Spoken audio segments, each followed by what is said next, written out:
Welcome to the City of Hartford's Municipal Update. We have Steve Volkert, the City Administrator, in the studio today with us, and I'd like you to give our viewers and our residents a quarterly update on what's happening inside the city. Yeah. When I spoke with you in December at the year end, we had talked about that properties were going to be assessed and where are we at with those and how has that been going? Yeah, so Associated Appraisals, which is located out of Neenah, Menasha area, they are our city assessors, and they were going around probably last fall, walking around people's property, which made people really nervous that some stranger was walking around, although they did have their red shirts on or red blazers on or whatever with the red truck that said Associated Appraisals on it. They are now putting that information together in their programs, and they will come out with a letter on or before September 9th, and all the residents and business owners will get a letter saying, your new assessment is this. It was that. And so everyone should expect to get an assessment letter, and it'll tell them what their new assessment is, and it's based on comparables to their property. And then they have on September 29th, they'll do what they call is open book. An open book is your opportunity, and I'll say this on the letter that you get. September 29th, they'll invite you to come down to City Hall and meet with the assessor, and he'll explain why he came up with the assessment he did. And you can question anything that you have on it or correct anything you see. Like, well, you say I have 3 bedrooms, I only actually have 2. Or I have, which again, because they didn't do a walk-through, Okay, they did a walk around. all right. Sometimes things change inside the building. Usually you don't reduce the amount of bedrooms. Usually you add bedrooms and maybe not identify those things. But anyway, so again, that's where the corrections can be made if there needs to be. And then following that, if you still, after you hear the explanation of why your assessment is what it is, you then have the opportunity to come before the Board of Review. And the Board of Review will be meeting in October. And again, you'll get that date at the open book. And there you will sit before the Board of Review in this exact room. And you will plead why you believe that your assessment is in error, either too high or too low. And then once they will listen to your side, and you will need to bring with you comparables of how you figured it out. And then the assessor will have his time to present his case of why he came up with the assessment he did. And then the job of the Board of Review is then to listen to both sides and then to decide which one is closer to correct. Again, these are numbers, and so it's pretty easy to figure out, okay, which one is closer to what is actual. Something would have to greatly change, and again, without being able to go through the property, some things can be different than what they believe it is. Okay, so you say, I come through your house and you have countertops that are what you consider as being low to medium grade. Okay. Meanwhile, we have on our report that it's quartz or it's granite.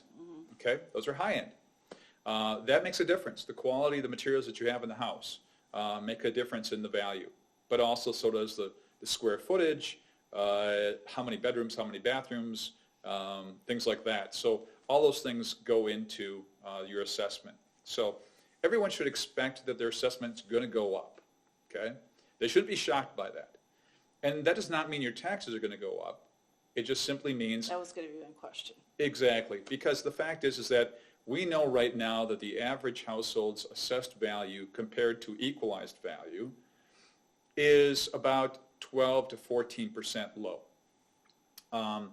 And because the last time we did this kind of thing, it was 2014, and that was the last time we did a reval, and things have greatly changed. I mean, as you know, if you try to buy a house today, you can expect to spend probably about an extra $150,000 on the house that 5 years ago wasn't worth that much. Right. And so again, and again, don't take it that just because in the economy right now, houses truly are selling for $150,000 to $200,000 more than they're really worth. that your house is now worth $200,000 more. That's not true. Right. Your house is worth what the market will bear. Okay.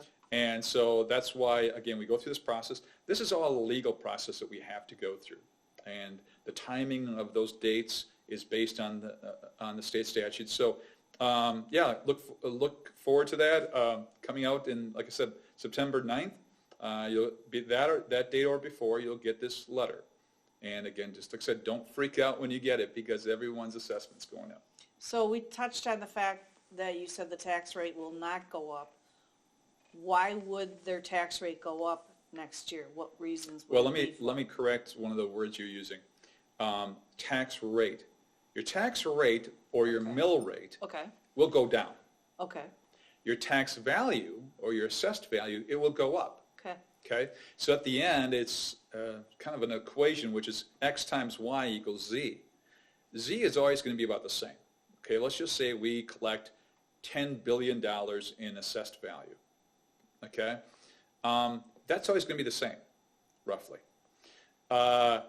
But if that's the same and your value goes up, that means the rate goes down to still make Z the same number, right? all right, So, like I said, what you're going to find is if the average house has a value that goes up 12%, then the mill rate will go down 12%, and you're back to zero. okay, So really, it has nothing to do with as much of your house going up.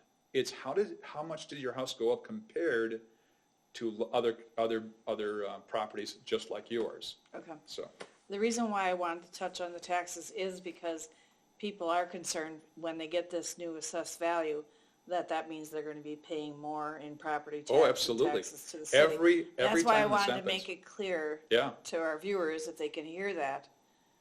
Yeah, don't freak out. Like I said, wait to see what the average is, and then you can look. It'll tell you what your average. So what your percentage went Right, up. right. Your percentage went up 16%. Well, the average was 14%, which means your value you're going to pay like 2% more taxes because you put more money into your property, or your Right. property is better than the average property Yeah. of those like size Okay. like properties. Moving on to the second item, we're going to talk about streets Yep. that are under construction, Yep. full replacement, and then we have some slated for repair. Yeah, so we have two streets that are getting total reconstruction. So total reconstruction consists of doing all the underground work, which is your sewer main, your water main. A lot of times it's also your stormwater. And then your culverts, your curb and gutter, the street itself, over the top of it, of course, the terraces a lot of times, and the sidewalks. Okay? So anyways, that's a total reconstruction, and that's very expensive. And we're doing that on Harker Avenue right now, and that's going very, very well. And Harrison is also in the process of getting bid out. Once we get the bids back by the end of this month in April, that if the bids come back reasonably well, we will then have them start working on Harrison probably in July or August. The time frame you're trying to stay away from is still doing this stuff in November because it can get very, very cold, and when you're trying to set concrete, that's not a great time to be doing that, or snow can start early. So again, we're looking at a late summer, early fall project that, again, takes about 3 to 4 months to get it completely done. These projects that are slated to be done are done by an outside engineer company that is coming in? Yeah, so we do one project we engineer in-house a year. We have about that much time to do it. But then the rest of them are done outside. So this year we had Harrison to do engineer in-house. And so there's 2 or 3 other projects for next year that we hired Kunkel Engineering, I think it was, or M Squared, and I apologize, I don't remember which company got the bid this year. They're doing the engineering for the projects next year. Okay. All right, and so then hopefully you'll, like you said, get these bids back soon so this can happen. Yeah, so we're hoping to award that in May, and possibly at our council meeting in May 10th, and so that they can get started in June, July. Okay. You also received a grant through the DNR to Yeah. replace lead laterals, and that's a tidy sum. Yeah, over $780,000, a one-year grant, which was awesome. And so now what we did is we took and bid this out. We put together a bid package. Our engineer does that. And there's about 110 homes that we know of that still have lead laterals. Now, just to be very clear, lead laterals, for the most part, are not killing anybody. They are obviously contributing to the lead in your house, but a very small amount. Lead paint is hugely more than that. Other things that you have in your house that include lead are contributing much higher than lead laterals. But we want to get completely out of the business of having any lead in your house at all. And so that's why we replace lead laterals. First of all, anytime we do a total reconstruction of a property, of a road, we'll ask, hey, by the way, Sally, I was in your neighborhood. We're doing your street in front of your house. When we replaced your main, we noticed that your your lateral coming out to the box is lead. We strongly advise you now to replace it. So we do that, especially when we're dealing with older streets. But this project will now actually go out, and it's like I said, about 110 homes that have lead laterals, and a contractor will come in and trench it out from the box, your shut-off box, which is in your terrace. I could do an hour on what terraces mean, all the way to your house and inside the house with plumbers. Okay.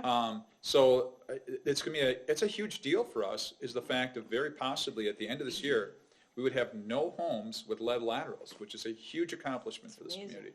Yeah. Sounds great. Yeah. And we were very thankful for that DNR grant.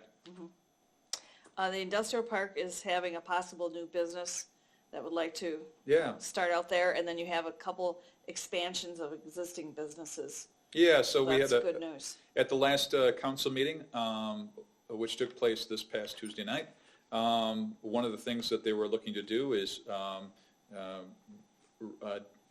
put together a new certified survey map, otherwise known as a CSM, for a property that will be the creation of a new industrial business.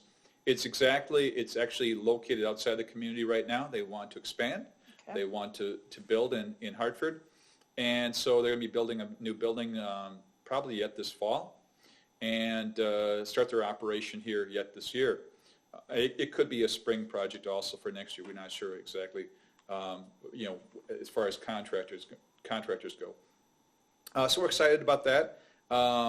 We are also working with other businesses, and actually at the city council meeting also on Tuesday night, we approved some expansions of some of the buildings that are out in the industrial park. Great. So yeah, it's businesses are doing well for that. I mean, all the businesses, pretty much every business in Hartford could use more employees, right? Which then gives them the reason to have to expand. But again, but we're very happy to see that happening. Okay. I'd like to talk about the election results. Yeah, from last week. yeah. Again, not a lot of surprises in the election, because we had 4 individuals who were all running unopposed, which is somewhat disappointing. We'd love to have competition. It's what makes democracy work. If somebody is new to it and would like to learn more about it, we always love to grab them by the hand and bring them to a council meeting and say, this is what we do. Now, learn more about it, but you can go online and look at our budget. You can look at our CIP budget, which is different. You can go through any of our ordinances. That would be putting you to sleep at night. But, any of those things would help you. And if anyone's ever interested in becoming an alderman, or even obviously looking at a mayor position, we would love to talk to them and just show them what it's all about, explain the responsibilities are, the time that they'll take being an elected official, and really kind of work with them. And we hope to find individuals who become students of the game, because this is a game that we play, but the state dictates. Correct. Through state statutes. And so we love people who are willing to learn and enjoy learning, and but enjoy being a part of change in your community. It truly is. It's community service. It really is. Elected officials don't make a ton of money. They're part-time. Our our aldermen make $4,000 a year for showing up, 4 or 5 meetings a month. That's about it. Our mayor makes $8,000 a year. Same, a little bit more of a time commitment. Thank you. But again, so this isn't about making money. It's Right. about serving the community. And so, yeah, we invite anyone. And every year we have 3 other aldermen who are running for re-election. And we'd love to see other people. I mean, the interesting thing is if somebody leaves and they can no longer fulfill their duties, it's like Miss America, we then ask for people to apply. It's a different situation. They're not elected immediately. They're appointed. And they come, when we have that happen, and Yeah. we have, Yes, you have. you have 4 or 5 people show up and say, yes, I'd like to apply to be an alderman, but nobody ever shows up and says, I'd like to be elected to be an alderman. Okay. So we'd love to have more people interested in it. And again, if anyone has any questions regarding that or interest in it, please reach out to us. We had a lady that was here, a business owner, who goes, I've always liked the idea of possibly running for an elected position. And so they came to I invited them to their first council meeting. And by the way, you're always invited to a council meeting, Yes. and nobody ever shows. But Public. anyways, yeah. And so she came, and she was really interested in it and thought it was really cool. And they can watch these meetings on the local cable channel, channel 979, or look that up on YouTube. Yeah. So and that's the popular one more than anything right now. it's now streaming live, and Right. people can go on their phone and watch it from wherever Right. they are and Yep. be a part of their local community. Yes, yes. I'd like to let our viewers know what buildings concealed carry can enter. into Yeah, building. the topic has been brought up recently, and again, in most governmental buildings, you can conceal carry inside of any of local buildings. On a local ordinance level, you can dictate that. In the city of Hartford, they can go into the rec center, they can go into the library, they can go into City Hall. Now, the only exception is, of course, inside of City Hall is the police department. That's considered the safety part of the building. In there, they cannot carry. And actually, there's signs right as you enter the police department, it says no concealed carry beyond this point. So, And the schools? I have no jurisdiction over the school, but I know that they don't allow it. Okay. All right. And lastly, I want to touch on the piece of property the city acquired for a possible station number 2 for our Hartford Fire Department. Yeah, so the city of Hartford is in the process of closing on, after they've gotten all of their approvals, CSM changes and land separation changes between the township and the city, because the property in question along Highway K, right next door to the town hall, to the north of town hall, is in the township. And anyway, so we purchased 2.85 acres, of which about an acre, a little over an acre of that will be for a road right-of-way, an extension of the existing road that goes by the credit union behind Walmart, or behind Quick Trip, excuse me. Anyways, so that will be an area of about 2 acres, 2.5 acres, that will be left for us to, for the possible future home of station number 2, as it would be. We recently did a study to find out where are all our calls coming from for our EMS service. So ambulance calls, for the most part, are being called to that portion of the city, and also, of course, we covered not only the city of Hartford, but the surrounding townships, including the town of Hartford and the town of Erin, south of us. And so getting there faster through Highway K would be highly advantageous to them and to us. And so we're looking at that, and there's going to be a lot more coming out of that situation. But we're excited about the opportunity to have a second house, splitting up our equipment, and also, of course, having additional people work both areas. So no matter where you're calling from, we're closer to you. That's fantastic, and again, it's a great service to have for the residents here, Absolutely. to have Yeah. this locally, and with LifeNet helicopter, and now it looks like Flight for Life wants to have a hangar also. Right. Again, it's just amazing for our community to have this, and our community's growing. As you know, we have the new population signs up, so. Absolutely. 16,083.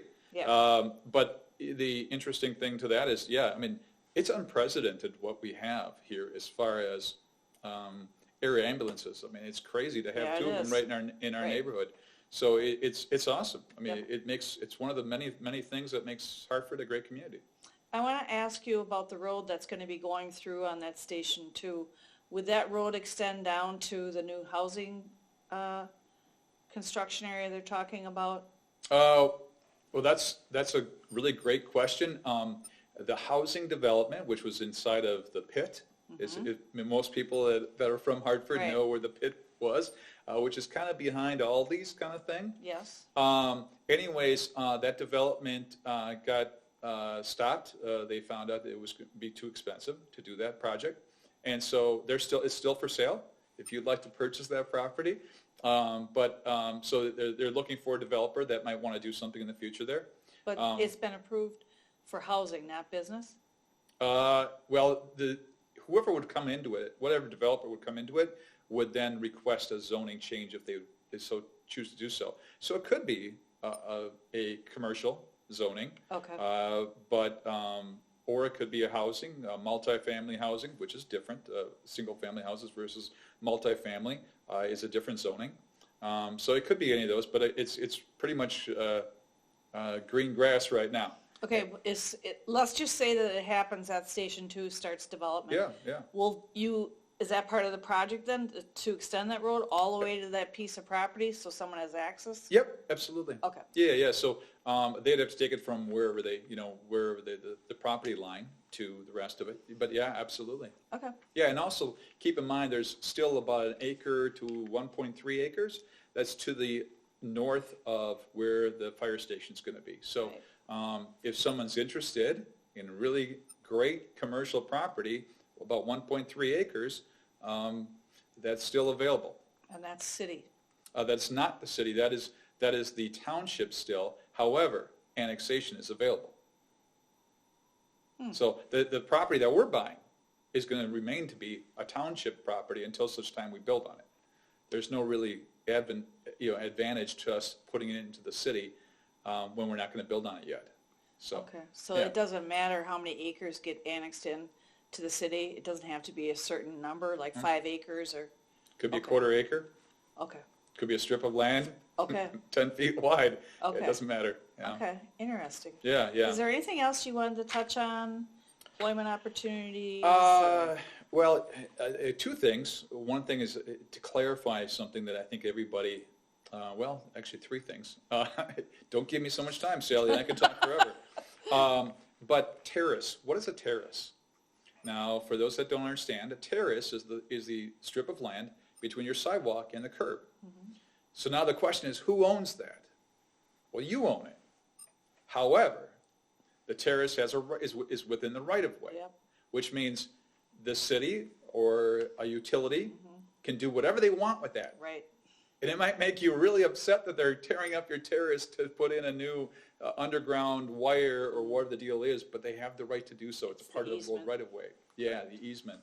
So anyways, we get that call probably 3, 4, 5 times a year saying, why are you doing this in my front yard? Well, it's not really your front yard. It's still the road right-of-way. Yep. So some people, again, but again, it's not having that knowledge is what irritates some people. The other thing regarding, you talked about employment opportunities. The city of Hartford is in the process of replacing some people right now who are retiring after many, many years of service here. We are very blessed to have several people who have retired here after several decades of working, 30, 40 years. One individual who started here in 1984. Anyways, so we have a lot of very tenured employees, and I think that says a lot about our organization.